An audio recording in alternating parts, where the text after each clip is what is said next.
নমস্কার বন্ধুরা, রূপালিস kitchen and ব্লগসে তোমাদের প্রত্যেককে স্বাগত। আমার আজকের রেসিপি কুচো চিংড়ির চচ্চড়ি। তো রান্নাটা করার জন্য আমি এখানে দেখো কুচো চিংড়ি নিয়েছি 200 গ্রাম, ভালো করে বেছে ধুয়ে একদম পরিষ্কার করে নিয়েছি, একদম ছোট ছোট সাইজের চিংড়ি মাছ। আর এদিকে কড়া বসিয়ে তার মধ্যে তেল দিয়ে দিলাম 3 টেবিল স্পুন। তোমরা সর্ষের তেলে করতে পারো, আমি কিন্তু রিফাইন্ড অয়েলে করছি। তো তেলটাকে খুব ভালো করে গরম করে নিয়েছি। এবার আমি এর মধ্যে দিয়ে দেব কুচি করে কাটা একটা বড় সাইজের আলু। একদম কুচি কুচি করে আলুটাকে কেটে নিয়েছি। তো দিয়ে দিলাম আলুটা, একটুখানি নেড়ে চেড়ে এর মধ্যে দিয়ে দেব স্বাদ মতো লবণ।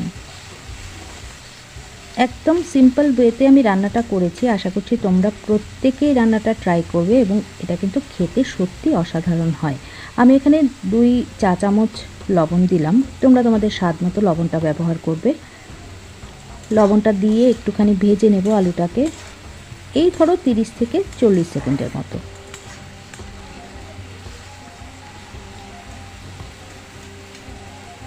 এবার আমি দিয়ে দিচ্ছি ক্যাপসিকাম কুচি, একটা মাঝারি সাইজের ক্যাপসিকাম দেখো নিয়ে নিয়েছি, একদম কুচি করে কেটে নিয়েছি। তো ক্যাপসিকাম কুচিটা দিয়ে দিলাম, আবারও একটু নাড়াচাড়া করে নেব আলু আর ক্যাপসিকাম একসঙ্গে।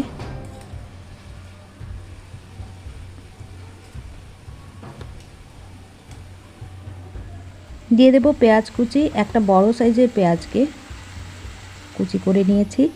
তো পেঁয়াজ কুচিটা দিয়ে খুব ভালো করে এগুলোকে একটু ভেজে নেব মিনিট খানেক সময় নিয়ে।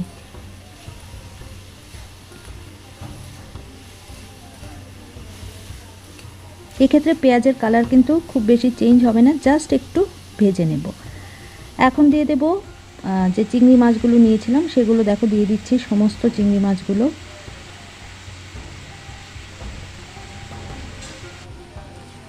চিংড়ি মাছগুলো দিয়ে আবারও মিনিট খানেক সময় নাড়াচাড়া করে নেব, যতক্ষণ না পর্যন্ত চিংড়ি মাছগুলো নিজের কালারটা চেঞ্জ করতে শুরু করে দেয়, ঠিক ততক্ষণ।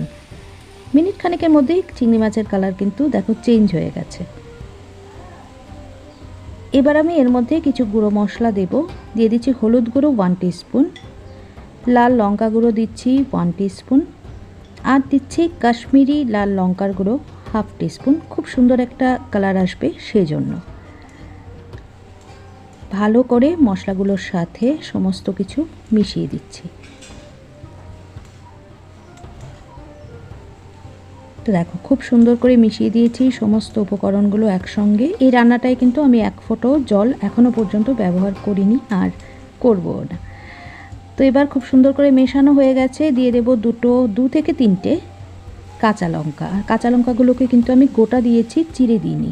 এবার ঢাকা চাপা দিয়ে এটাকে 5 মিনিটের মতো লো ফ্লেমে রান্না হতে দেব।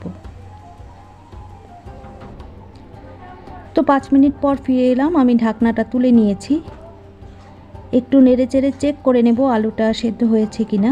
চিংড়ি মাছ থেকে কিন্তু প্রচুর জল বেরোয়, আর পেঁয়াজ থেকেও জল বেরিয়েছে। দেখো আলু কিন্তু একদম সেদ্ধ হয়ে গেছে, সমস্ত জিনিসগুলো খুব ভালো করে কিন্তু রান্না হয়ে গেছে।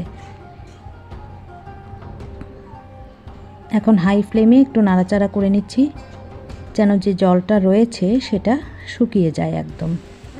এবার ওপর থেকে ধনেপাতা কুচি ছড়িয়ে দিচ্ছি। ধনেপাতা কুচি ছড়িয়ে আরও কিছুক্ষণ একটুখানি নাড়াচাড়া করে আমি কিন্তু এটাকে নামিয়ে নেব। রেডি হয়ে গেল আমার কুচো চিংড়ির চচ্চড়ি। তো আমার আজকের রেসিপিটা তোমাদের কেমন লাগলো অবশ্যই কমেন্ট করে জানিও। যদি ভালো লাগে তাহলে ছোট্ট করে একটা লাইক করে দিও, শেয়ার করো ভিডিওটা ফ্রেন্ডস অ্যান্ড ফ্যামিলির সঙ্গে, আর অবশ্যই কিন্তু সাবস্ক্রাইব করে পাশে থেকে যেও রূপালিস কিচেন অ্যান্ড ব্লগস পরিবারের। আজ চলি তাহলে, সবাই খুব ভালো থেকো, সুস্থ থেকো, আর অবশ্যই সাবধানে থেকো। দারুণ মজা করো হোলিতে। টাটা সবাইকে।